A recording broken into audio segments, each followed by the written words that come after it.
সিলেট মহানগরীর এয়ারপোর্ট থানাধীন এলাকায় মানসিক ভারসাম্যহীন তরুণীকে দলবেঁধে ধর্ষণের অভিযোগ উঠেছে। এই ঘটনায় জড়িত থাকার সুস্পষ্ট অভিযোগে দুজনকে আটক করেছে পুলিশ।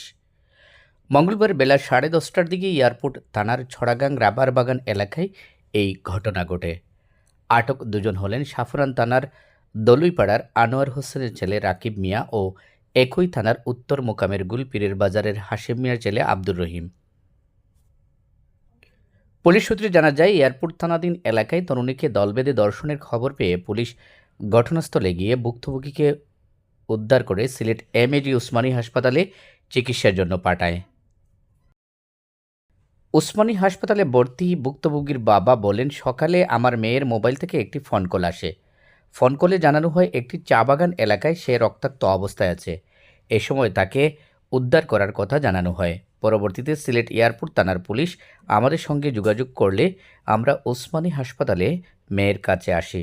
মেয়েটির বাবা জানান, তার মেয়ে মানসিক ভারসাম্যহীন, এজন্য তার চিকিৎসা চলছে। গত 4 দিন আগে তিনি বাড়ি থেকে নিখোঁজ হন। এরপর বিভিন্ন জায়গায় খোঁজাখুঁজি করে তার সন্ধান পাননি। এই ঘটনা যারা ঘটিয়েছে তাদের শাস্তি দাবি করেন তিনি।